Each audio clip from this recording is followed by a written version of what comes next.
And there I was driving my Ford without a fanny. Wait, what?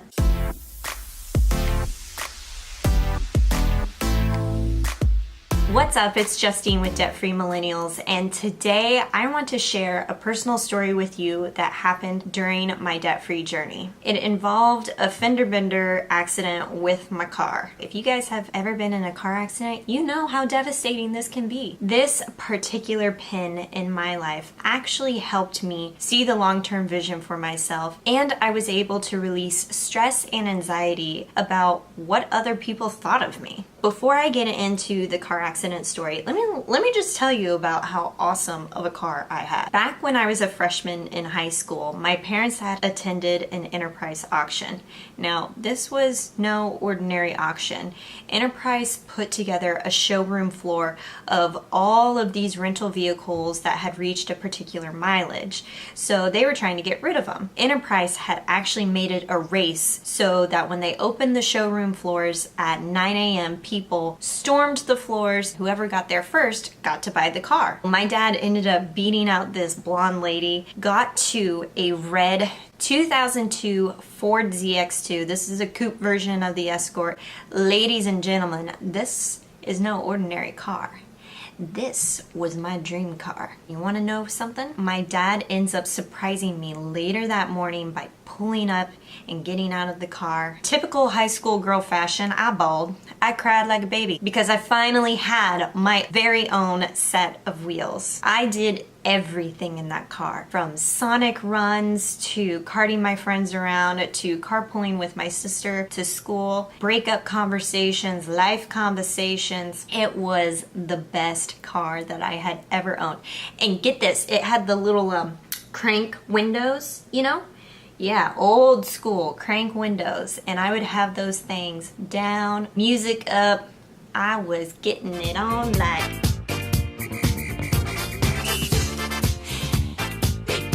Anyway, now my parents told me that this was the only car that they were ever going to purchase for me. If anything happened to it, it was my responsibility and my booty.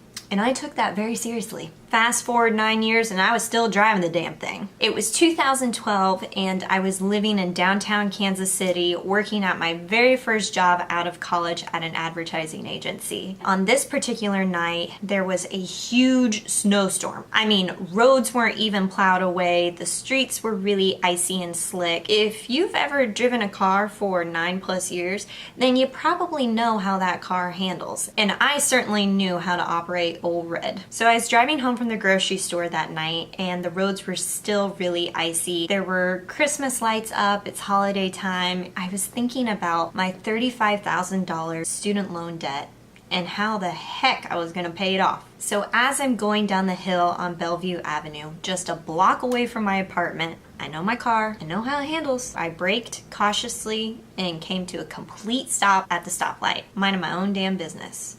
And then my head whiplashed against the back of the headrest. I literally did not know what hit me. But as soon as I looked up into my rearview mirror, I could see lights flashing back at me. I put the car in park, and the woman who just rear-ended me, she came out and she asked me if I was all right. I was in shock. I went around to the back of my vehicle and saw that my bumper was in shreds. It no longer was attached to my car, people. It was completely in 1,000 pieces in the street. Miraculously, the trunk was still functional, even after impact, and I was able to drive away from the scene. But that bumper, holy it was completely gone. The frame was bent. I was the epitome of a redneck driving a red car. Embarrassing. After exchanging insurance information with a lady and getting an evaluation of my car, insurance deemed the car totaled. I had two options. I could take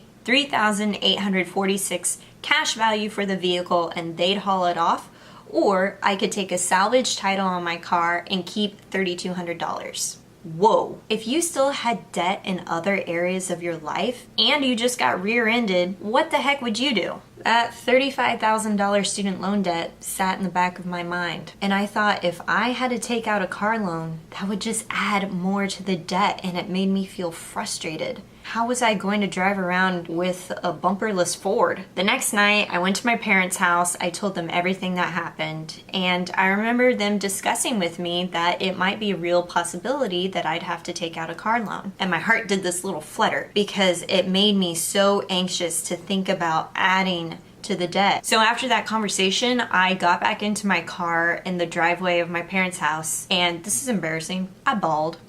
I had no idea what I was going to do. Me and old Red, we had been together for 9 years, okay? That's longer than most relationships with people. I felt like I was about to give away a child. You see, I always had this vision for myself that I was going to make a real career with my life, and I was going to travel and move to a different part of the country, start my own business, whatever the hell that might be. I knew that if I got stuck in more debt with more payments, it was just going to hold me back and preventing me from living the true life that I knew and that I know that I'm supposed to live. My dream of no more debt payments meant more to me than what other people might think of me driving a bottomless car. Call me redneck, I dare ya. I had made my decision. I was going to retain ownership of the vehicle and take the cash. And guess what? I took that extra $3,200 and threw it towards my student loan debt to pay it down even more. Hold on, I gotta take a coffee break because this story really gets me excited. So for the next 3 months, I ended up driving that thing to work. And where I was working at the time, most people were driving BMWs, Jeeps, Mercedes, nice-ass expensive cars. I remember sitting in the parking lot one morning and looking at all these really nice vehicles, and then it hit me. It doesn't matter what their judgments are. I know the long-term goal for my journey in life was to be debt-free and be able to say that whatever car I get in the future, I'm going to own that shit. I knew that their judgments couldn't take away my money goals. If I was going to make anything with my life and my money, debt and payments weren't going to define my bank account. Once I saw that vision, I didn't give a rat's bum about what other people thought of me, including coworkers, friends, and family. So a few months later, my dad and I ended up going to a U-Pull-It junkyard. Have y'all heard of this? Basically, you pay $2 to get inside this junkyard. You can go scavenging for parts from cars that had been in different accidents, and whatever you can take off with your own set of tools, you just pay a small charge for those parts. It's super cheap. So we go in there, and I kid you not, we found the exact same bumper, same model, and get this, same color, all for 25 bucks. That's right. Miracle from God, coincidence, I don't care how you label it. This was one of my biggest wins. My then boyfriend, now husband, was able to strap it to the frame. It looked brand new again. I couldn't believe it. So 1 year, 5 months after that accident, I was debt free. I was getting ready to move out to the West Coast with my husband to start a brand new chapter in our lives. I ended up selling Old Red, sold her to a nice family who had a 16-year-old daughter, and I like to imagine that she's somewhere out there in eastern Kansas and Old Red is helping her find her own way. I'll put her out to pasture. As for me, my budget allowed me to pay for my first real car purchase in cash as a debt-free millennial. It felt amazing to walk into a dealership and walk away with a 2015 Subaru. I got my own set of wheels. Such an upgrade, guys. And I love it because I don't have car payments. Just because shitty things happen in your life doesn't mean that you can't be debt-free. Think about some of the crappier moments that you've had in life, okay? It may seem like a basket full of sour grapes, but you know what? You can turn that thing right into a bottle of Chardonnay. Dude, how do wineries turn sour grapes into Chardonnay? These things just happen, people. In the comments below, I want you to tell me, what is the one thing that's holding you back from starting or continuing your debt-free journey? What obstacles are you overcoming to make your debt-free life a reality? Don't forget to hang out with me by subscribing to the Debt-Free Millennials email list. Together, we're gonna kick some debt butt. Let's do this. Tell me what college we're gonna do it in. What? And I'll catch you in another video. Holla!